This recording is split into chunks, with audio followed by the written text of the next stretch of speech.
Man heard a strange noise under his driveway, but what he found changed his life forever. Simon Marks had just moved into a new house in Luton, England. It was a great deal, and he didn't ask why the old owner wanted to sell so fast. On his first night, as he lay in bed, he heard a strange sound, like gravel scraping against metal. It seemed to come from outside, but when he checked the window, everything looked normal. The next day, he checked the front yard and spotted the exact location of the sound.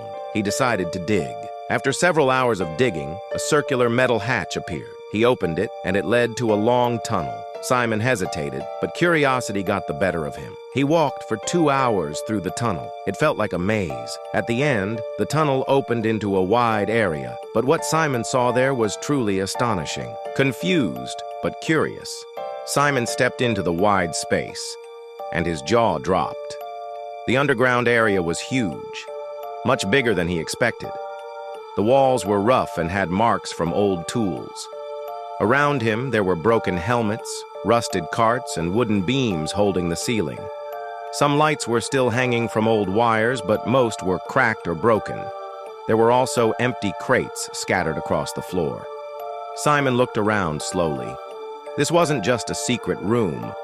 It was clearly an old mine. But something didn't feel right.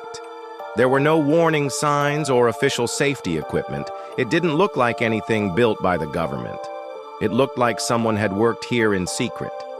As he walked deeper into the space, Simon noticed something under a dusty tarp.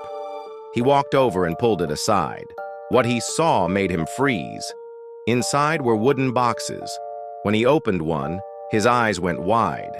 Inside were shiny, heavy gold bars. Real gold. Dozens of bars, stacked and hidden. Next to the boxes was a small metal case. Simon opened it and found old papers inside. Most of the papers were stained or torn, but a few were still readable. They showed maps, names, and strange codes. One paper had a list of weights next to sets of initials. Simon thought they might belong to the people who had worked there. He also found a broken name badge with a company name he didn't recognize. Shaking, Simon called his dad, Gerald. When Gerald arrived and saw the gold, he was just as shocked. They both realized what they had found, an illegal gold mine. Someone had dug this place out and left everything behind, including the gold. They didn't take anything. Instead, they called the police.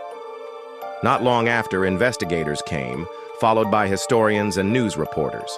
Experts said the mine had been built and used in secret, possibly many decades ago.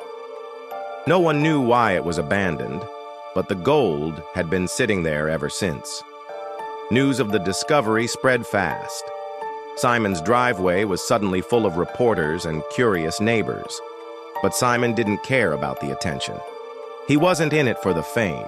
He was just proud to uncover a hidden part of history that had been under his home the whole time.